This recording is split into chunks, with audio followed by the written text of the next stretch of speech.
Arsenal ने real Madrid को destroy नहीं किया, ट्रैश व्रैश कुछ नहीं किया। ऐसे वर्ड्स यहां पे इस्तेमाल करना आई थिंक मुनासिब नहीं रहेगा। यहां पे ये कहना मुनासिब रहेगा इस पॉइंट ऑफ टाइम पे कि आर्सेनल ने रियल मैड्रिड को अब एक वेकअप कॉल दे दिया है। ट्विटर पे ट्वीट्स करना 90 मिनट्स आर इनफ एंड ये वो ब्ला ब्ला ब्ला, आज आर्सेनल ने उनको वेकअप कॉल दे दिया कि आप हमेशा लेगेसी के भरोसे नहीं रह सकते। रियल मैड्रिड जैसा क्लब ऐसी गलती करेगा, मैंने ये एक्सपेक्ट नहीं किया था। प्लानिंग कुछ नहीं थी कि भाई हर बार कमबैक हो जाता है तो इस बार भी कमबैक कर लेंगे। रियल मैड्रिड के दिमाग में ये पता है, कमबैक वाला जो सारा कुछ आया हुआ था ना, वो था 2022 वाला सीजन। 2022 में जब ये चैंपियंस लीग जीते ना against Liverpool in the finals, उस सीजन पीएसजी के अगेंस्ट कमबैक हुआ। पहले लेग में 1-0, फिर दूसरे लेग में करीम बेंजेमा का मैजिक। उस सीजन तो अगर करीम बेंजेमा ना होता, डेफिनेटली उस सीजन मैनचेस्टर सिटी जीत रही थी चैंपियंस लीग। अगर करीम बेंजेमा ना होता ना रियल मैड्रिड के साथ, रियल मैड्रिड इतना डीप जाती भी नहीं चैंपियंस लीग में। वो तो करीम बेंजेमा ने पूरे सीजन कैरी किया था। मैं क्यों करीम बेंजेमा को one of the best strikers मानता हूं, इसीलिए पीएसजी के अगेंस्ट कमबैक किया, चेल्सी के अगेंस्ट कमबैक किया, देन फिर उसके बाद मैनचेस्टर सिटी के अगेंस्ट कमबैक किया, वो जो रॉड्रिगो के गोल। उस season Real Madrid Champions League जीत गई। फिर उसके बाद बायर्न म्यूनिख के अगेंस्ट पिछले सीजन कमबैक किया एंड अपना 15th यूसीएल टाइटल उठाया। तो ये उनके माइंड में और कार्लो एंसेलोटी के माइंड में एज मैनेजर एक बस चीज बार बार घूम रही थी कि इस बार भी हम कर लेंगे। लेकिन आर्सेनल प्रॉपर प्लानिंग के साथ आई हुई थी। जिस तरह फर्स्ट हाफ में जिस तरह का डिफेंस था ना आर्सेनल का, भाई hats off to Arsenal. In the first half Real Madrid के 0 शॉट्स ऑन टारगेट थे। पहले हाफ में रियल मैड्रिड के 0 शॉट्स ऑन टारगेट थे भाई। साका की वो पेनल्टी मिस, अच्छा उस पेनल्टी पे आता हूं, काफी लोग उस पेनल्टी की बात कर रहे हैं यार। इन माय ओपिनियन देखो, ऐसे मोमेंट्स पे पेनल्टी दे भी देते हैं और कभी कभार नहीं भी देते। अगर इस मोमेंट पे रेफरी ने पेनल्टी दी तब भी कोई प्रॉब्लम नहीं, अगर ना दी तब भी कोई प्रॉब्लम नहीं। तो ये 50-50 था, मैं इस पे ज्यादा डिबेट नहीं करूंगा। लेकिन बाद में जो हुआ एम्बापे के साथ, in my opinion that was a pen. मैं ये नहीं कह रहा कि उससे रियल मैड्रिड मैच जीत जाती, नहीं भाई, मैच जीतने के लिए आपको 3 और गोल्स स्कोर करने पड़ते, बल्कि 4 और गोल्स, एंड में 5-1 हो गया एग्रीगेट पे। सो ऐसा नहीं है। लेकिन ये है कि वो जो था ना, ठीक है, जो एम्बापे के ऊपर फाउल किया डेक्लन राइस ने, यार मैंने ऐसे सिचुएशंस में पेनल्टी देखा है, ठीक है। इसकी एक छोटी सी एग्जांपल मैं दूंगा। अगर तुम लोगों को इंग्लैंड वर्सेस फ्रांस वाला मैच याद हो इन 2022 का वर्ल्ड कप जो कतर में हुआ, क्वार्टर फाइनल्स में मेसन माउंट के ऊपर जो फाउल किया, थियो हर्नांडिस ने किया था if I am not wrong, तो वहां पे पेनल्टी मिला। बाद में हैरी केन ने वो पेनल्टी मिस की। तो ऐसे सिचुएशंस में पेनल्टीज मिलती हैं। सो इन माय ओपिनियन वहां पे पेनल्टी दे देना चाहिए था रियल मैड्रिड को। बट खैर, रेफरी ने आज रियल मैड्रिड को पेनल्टी नहीं दिया भाई। मैं तो हैरान रह गया हूं, और मुझ समेत जितने भी फुटबॉल फैंस हैं इंक्लूडिंग रियल मैड्रिड फैंस, वो सब हैरान थे कि भाई कैसे रेफरी ने पेनल्टी नहीं दिया। बट अगर वहां पे पेनल्टी मिल भी जाती ना, तब भी आई डोंट थिंक कि रियल मैड्रिड कुछ कर पाती ज्यादा इस मैच में, बिकॉज आर्सेनल ने स्टार्टिंग से रियल मैड्रिड का अटैक और उनके इरादे दोनों को ब्लॉक लगाया हुआ था, ठीक है। बहुत ही प्यारी डिफेंडिंग उनकी तरफ से, specially in the first half. और सेकंड हाफ में साका का वो जो गोल, बहुत ही प्यारा गोल। देन फिर मार्टिनेली, मुझे लग रहा था मार्टिनेली 4 फेफड़ों के साथ भाग रहा है भाई, इतना तेज भागा, और बहुत ही प्यारा फिनिश। इसके अलावा अगर आज कोर्तुआ ना होता ना, कोर्तुआ की जगह लुनिन होता, तो एग्रीगेट पे ये 7-1 या 8-1 भी हो सकता था। साका का वो शॉट तुम लोगों ने देखा इन द सेकंड हाफ। पिछले साल यूरोज में साका ने एक गोल स्कोर किया था अगेंस्ट स्विट्जरलैंड, बहुत ही प्यारा गोल, एक बैंगर ऑफ अ गोल।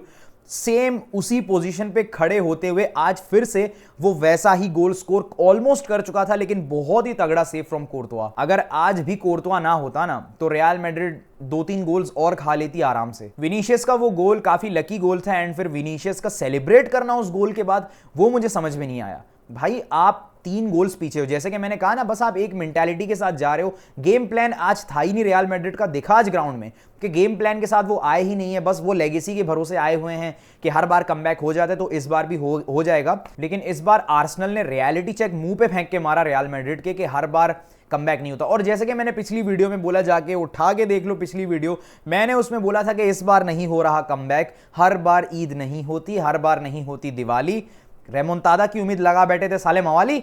मेरा ये मैसेज रियल मैड्रिड के सोशल मीडिया हैंडल करने वाले एडमिन के लिए था कि ये क्या तरीका है यार, 90 minutes are enough in Bernabeu. खैर, डेक्लन राइस की आज फिर से बहुत ही तगड़ी परफॉर्मेंस। लेग 1 में भी man of the match Declan Rice था, इस मैच में भी man of the match Declan Rice को मिला। बट आई थिंक इस मैच में मैन ऑफ द मैच मिलना चाहिए था ल्यूइस स्केली को, because we have to talk about Lewis Skelly. Lewis Skelly का गेम बहुत ही तगड़ा था, स्पेशली ल्यूइस स्केली ने एक पॉइंट पे काफी क्रूशल क्रॉस सेव किया विनीशियस का, मेरे ख्याल में 74th या 75th मिनट पे एक बहुत ही तगड़ा क्रॉस आया फ्रॉम विनीशियस, लेकिन माइल्स लुइस केली का बहुत ही प्यारा ब्लॉक। डिफेंसिवली तो भाई आर्सेनल ने आज फाड़ के रख दिया भाई रियल मैड्रिड को, एंड माइल्स लुइस केली की परफॉर्मेंस तो टॉप थी, ओवरऑल पूरे टीम की परफॉर्मेंस टॉप थी, but in my opinion Myles Lewis Kelly को प्लेयर ऑफ द मैच का अवार्ड मिलता तो ज्यादा बेटर रहता, लेकिन डेक्लन राइस की परफॉर्मेंस भी टॉप थी, तो डेक्लन राइस को मैन ऑफ द मैच मिलने के बाद भी मैं कोई वैसा नहीं हूं कि यार इसको क्यों मिला, दोनों डिजर्विंग थे, but in my opinion Myles Lewis Kelly ज्यादा डिजर्व करता था, बिकॉज एज अ डिफेंडर उसने आज जो कुछ किया और बीच में एक दो बड़े चांसेस भी क्रिएट किए उसने, सो माइल्स लुइस केली ज्यादा डिजर्व करता था।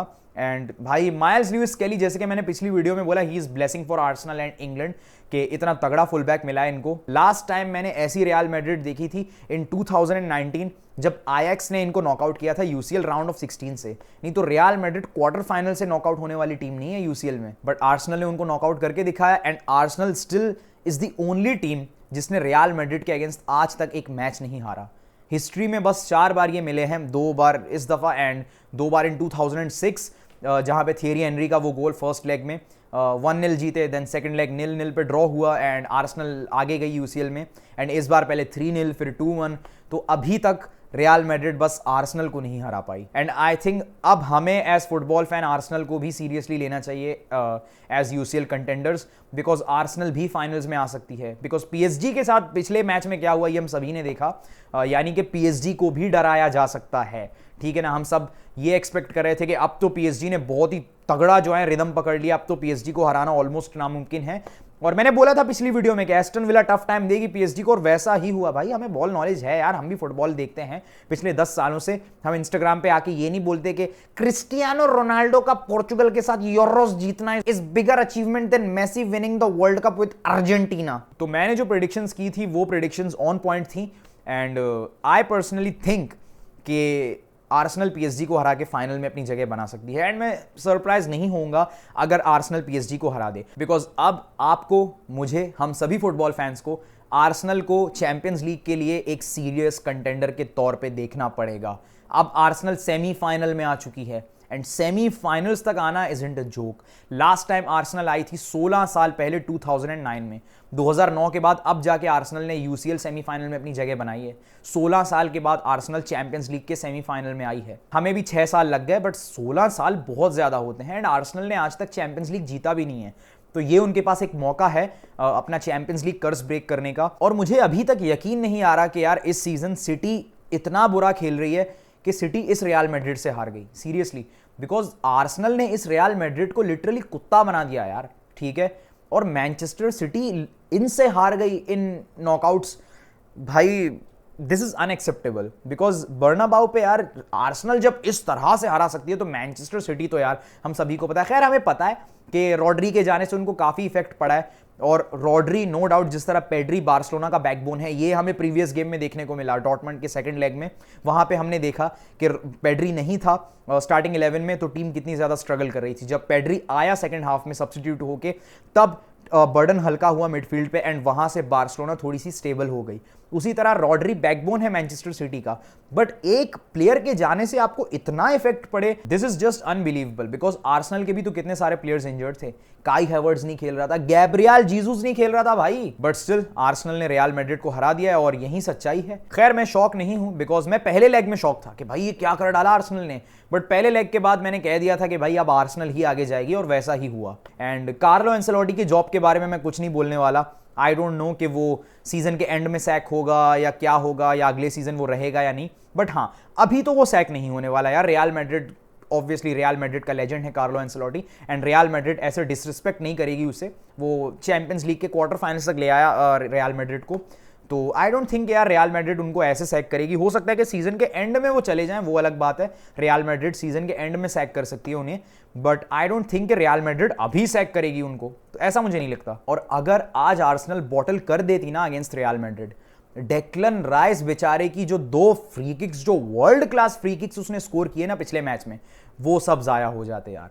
वो जो डोमिनेटिंग परफॉर्मेंस थी आर्सेनल की, वो सब जाया हो जाता अगर आज आर्सेनल बॉटल कर देती अपने लीग की तरह, जिस तरह हर साल वो लीग को बॉटल करते हैं ना। आज अगर रियल मैड्रिड के अगेंस्ट वो 3-0 की लीड बॉटल करते ना तो बुरा हो जाता, बट ऐसा नहीं हुआ। तो आर्सेनल वर्सेस रियल मैड्रिड वाली प्रेडिक्शन तो मेरी ठीक निकली। मैंने कहा आर्सेनल जाएगी सेमीफाइनल में, और आर्सेनल अब सेमीफाइनल में अपनी जगह बना चुकी है। बट यहां से मैंने प्रेडिक्ट किया था कि बायर्न म्यूनिख जाएगी सेमीफाइनल में, बट अनफॉर्चुनेटली ऐसा हुआ नहीं। एंड आखिरी मिनट पे जो 2 शॉट, एक तो किंग्सले कोमान ने मिस किया, उससे पहले थॉमस मुलर का वो हेडर, यान सोमर का बहुत ही तगड़ा सेव, एंड हैरी केन ने एक 1v1 सिचुएशन में जो है कमाल का शॉट मिस किया। हालांकि मैं यहाँ पे सिर्फ हैरी केन की गलती नहीं पकड़ूंगा, ये इसलिए नहीं कि मैं उस बंदे का फैन हूँ, उससे हटके भी हैरी केन ने यार एक गोल स्कोर किया, ठीक है, टीम को वो होप दिलाई कि अभी भी कमबैक मुमकिन है। देन फिर एरिक डायर का क्लास गोल, बहुत ही प्यारा गोल था फ्रॉम एरिक डायर।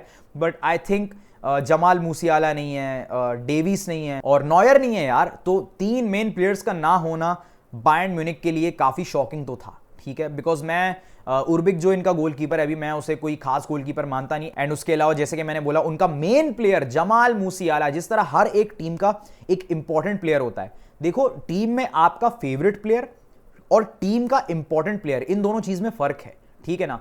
जिस तरह Pedri is the most important player for Barcelona, Fede Valverde is the most important player for Real Madrid, Rodri is the most important player for Manchester City, ठीक उसी तरह I think Jamal Musiala is the most important player for Bayern Munich. And Jamal Musiala की absence उन्हें आज के match में बहुत खटक रही थी।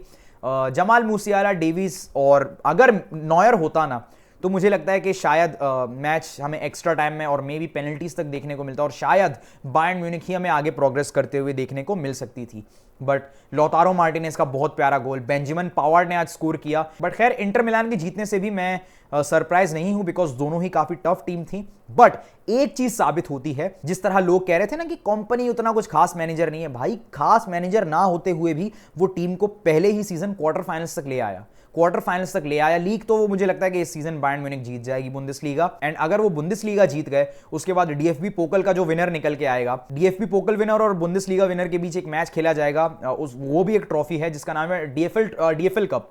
तो डीएफएल कप भी वो जीत सकते हैं। तो इस अपने पहले ही सीजन विंसेंट कंपनी 2 ट्रॉफीज जीत सकता है विद बायर्न म्यूनिख, एंड उसने ठीक ठाक किया है। ठीक, खैर मैं कंपनी बॉल को परफेक्ट तो नहीं बोलूंगा, लेकिन उसने टीम को मैनेज तो किया है, ठीक है ना। इतना भी बुरा नहीं किया जितना लोगों ने बड़ा चढ़ा के बताया था कि यार कंपनी है, इस साल उनका मैनेजर है, ये है वो है, नहीं ऐसा नहीं था। एंड मैं ये कहना चाहता हूं कि एक इनकम्प्लीट साइड, बायर्न म्यूनिख की इनकम्प्लीट साइड थी ये, जहां पे नॉयर नहीं था, डेविस नहीं था, मूसियाला नहीं था, एंड विंसेंट कंपनी के ऊपर पहले से लोग इतनी ज्यादा तनकीद करते हैं, उन्होंने इतना टफ फाइट किया against Inter Milan. And ball positioning तो बायर्न म्यूनिख के पास ही थी यार, 63% of ball positioning, 6 shots on target Bayern Munich के भी थे, 6 shots on target inter Milan के भी थे, चांसेस काफी ज्यादा क्रिएट किए उन्होंने। एंड अगर फर्स्ट लेग में भी वो 1-2 शॉट्स मिस ना होते, फर्स्ट लेग में भी कुछ चांसेस मिस किए उन्होंने, तो शायद ये मैच एक्स्ट्रा टाइम में और मे बी बायर्न म्यूनिख ये मैच जीत के सेमीफाइनल में अपनी जगह बना सकती थी। बट अगर बायर्न म्यूनिख इंटर मिलान को इतना टफ टाइम दे सकती है, सो आई थिंक कि हम भी इंटर मिलान को जीत सकते हैं। एंड इंशाल्लाह मुझे लगता है कि बार्सिलोना इंटर मिलान से जीत के चैंपियंस लीग के फाइनल में अपनी जगह बनाएगी। खैर, अब बात करते हैं डॉर्टमंड वर्सेस बार्सिलोना के बारे में। मैंने बोला था कि पहला लेग भले ही हम 4-0 जीत गए, सेकंड लेग भी मुझे लगा कि बार्सिलोना ही जीतेगी, बट मैंने एक्सपेक्ट किया था कि सिग्नल इडूना पार्क में डॉर्टमंड हमें टफ फाइट दे सकती है। एंड टफ फाइट क्या दिया भाई, वो जीत गए। 2025 की पहली लॉस थी हमारी ये, एंड आई पर्सनली थिंक ये लॉस काफी ज्यादा इंपॉर्टेंट थी हमारे लिए। अब क्यों, उस पे आता हूं मैं।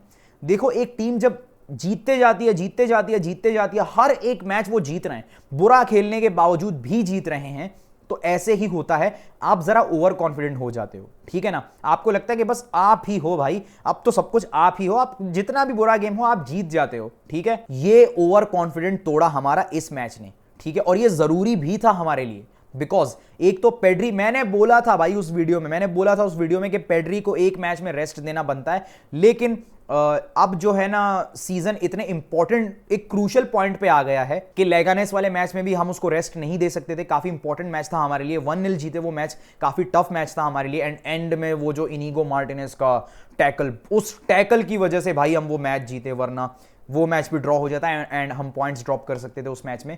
लेकिन पेड्री ने उस गेम में स्टार्ट किया एंड इस गेम में हांसी फ्लिक ने उसे रेस्ट दिया। एंड गावी को डबल पेविट पे खिलाना ये मेरी समझ से बाहर था, बट ठीक है, समझ भी आता है, बिकॉज यार मार्क कसाडो भी इंजर्ड है, मार्क बर्नाल भी इंजर्ड है, उन दोनों को नहीं खिला सकते डबल पेविट पे, तो गावी को डबल पेविट पे खिलाना अच्छा है। पेड्री को जरा रेस्ट भी मिल गया एंड यहीं से पता चल गया कि पेड्री कितना ज्यादा इंपॉर्टेंट है हमारी टीम के लिए।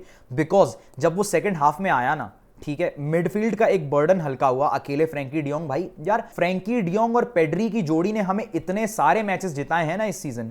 जो लोग फुटबॉल को प्रॉपर्ली देखते हैं, जिन्हें फुटबॉल की समझ है, उन्हें पता है कि भाई football is not all about just scoring goals. भाई तुम गोल स्कोर करोगे बस वही फुटबॉल है। फुटबॉल एक इतना प्यारा गेम है, गोलकीपर्स के वो अनबिलीवेबल सेव्स, डिफेंडर्स की वो कमाल की डिफेंडिंग, मिडफील्डर्स का वो मैजिक, स्ट्राइकर्स की वो पेस, वो प्यारी फिनिशिंग, विंगर्स की वो फिनिशिंग प्लस मैजिक, इन सब की वजह से ही हमें फुटबॉल से प्यार है। So football is not all about just scoring goals. So Pedri और फ्रैंकी डियोंग जो इस वक्त कर रहे हैं ना, that is unbelievable. And Barcelona के लिए इस पॉइंट ऑफ टाइम पे लामिन यामाल, रफीनिया, ये सारे प्लेयर्स शायद उतने ज्यादा इंपॉर्टेंट नहीं है जितना पेड्री हमारे लिए इंपॉर्टेंट है इस पॉइंट ऑफ टाइम पे। गेरासी ने हैट्रिक स्कोर किया, ठीक है, गेरासी की टॉप नॉच परफॉर्मेंस थी, स्पेशली यार जब दूसरा गोल आया ना, तब यार मुझ समेत सारे बार्सिलोना फैंस का दिल यहां पे आ चुका था, ठीक है, हलक में आ गया था यार दिल, बहुत ही ज्यादा डर गए थे। लेकिन फिर और रैमी, ये रैमी इतना हरामी निकला। इसके सीन पार्ट मैं तुम्हें बता दूं कि पिछले मैच में इसने क्या किया और रेफरी ने इसको कार्ड तक नहीं दिया। रैमी जो डॉर्टमंड का डिफेंडर है, इसने फर्स्ट हाफ में फर्मिन लोपेस के ऊपर एक फाउल किया, that was a clear foul. वहां पे एक क्लियर येलो कार्ड बनता था, नहीं, येलो कार्ड नहीं दिया। एंड उसके फौरन बाद जब फ्रैंकी डियोंग ने डॉर्टमंड पे सेम टू सेम फाउल किया, वहां पे फौरन फटाफट रेफरी भाग के आया और फ्रैंकी डियोंग को येलो कार्ड दे दिया। उसके बाद इसी सेम बंदे ने लेवेंडोस्की के ऊपर, जब बॉल रिसीव कर रहा था लेवेंडोस्की, जंप खा के उसके चिन पे मारा, लिटरली हिट किया इसने उसके चिन पे, तब भी रेफरी ने येलो कार्ड नहीं दिया इसे। दो बड़े फाउल्स करने के बाद इसे एक सिंगल येलो कार्ड भी नहीं मिला। उसके बाद पता है सीन क्या हुआ? फर्मिन लोपेस का इतना पावरफुल क्रॉस, जब तक लेवेंडोस्की उस बॉल को रिसीव करता, उससे पहले इसी डिफेंडर का पैर लग के ओन गोल खा लिया इन्होंने। येलो कार्ड देना बहुत ही ज्यादा जरूरी है ऐसे गंदे फाउल्स पे, बिकॉज आप जब येलो कार्ड नहीं दोगे ना डिफेंडर्स को या किसी भी प्लेयर को जो ऐसे गंदे फाउल्स करे प्लेयर्स के ऊपर, तब उसकी हिम्मत और भी ज्यादा बढ़ जाती है कि यार अब हम और ज्यादा चढ़ेंगे और जो है ना उल्टे सीधे फाउल्स करेंगे ओपोनेंट के ऊपर। अगर वहां पे उसे एक येलो कार्ड मिल जाता ना, तो उसकी हिम्मत नहीं होती फिर दोबारा से लेवेंडोस्की को चिन के ऊपर हिट करने का। सो ये एक चीज है जो डॉर्टमंड वाले मैच में मुझे ठीक नहीं लगी। इसके खैर काफी चीजें ठीक नहीं थी यार। बाल्डे की एब्सेंस हमें काफी फील हुई, हालांकि जेरार्ड मार्टिन की परफॉर्मेंस अच्छी थी but not as good as Balde. So इस मैच से हमें काफी कुछ सीखना पड़ेगा, बिकॉज बहुत सारी गलतियां की हमने इस मैच में, एंड आई जस्ट होप कि अब हम इन गलतियों से सीखें। स्ट्रीक हमारी जरूर टूट गई है, 2025 में हम एक सिंगल गेम भी नहीं हारे और शेज़नी 25 गेम से अनबीटन है। सो ये एक स्ट्रीक जरूर हमारी टूटी, बट अब इस लॉस से हमें काफी कुछ सीखने को मिलेगा। तो अभी इस महीने हमारे टोटल 4 मैचेस हैं, एक है against Celta Vigo, then against Mallorca, फिर कोपा डेल रे का final against Real Madrid, and then Inter Milan के अगेंस्ट पहला leg of semifinal in Champions League. So hope for the best. ये थी आज की वीडियो। आप लोगों के क्या थॉट्स हैं? ये वीडियो ऑलरेडी काफी लंबी हो चुकी है मेरी नॉर्मल वीडियो से। नॉर्मली मेरी वीडियोस 10 मिनट से 13-14 मिनट तक की होती हैं, बट ये वीडियो ऑलरेडी लंबी हो चुकी है। सो मैं यहाँ पे एस्टन विला और पीएसजी वाले गेम के बारे में ज्यादा बात नहीं करूंगा। वो मैच तो खैर मैंने उतना देखा भी नहीं था जितने मैंने ये तीनों मैचेस देखे, बट अभी सीजन काफी एक रोमांचक मोड पे आ चुका है। सो होप फॉर द बेस्ट। मैं मिलूंगा नेक्स्ट वीडियो में, तब तक आप सब अपना ख्याल रखना एंड कमेंट सेक्शन में अपना फेवरेट मोमेंट जरूर बताना मुझे। मैं मिलूंगा नेक्स्ट टाइम विथ मोर, तब तक के लिए गुड बाय।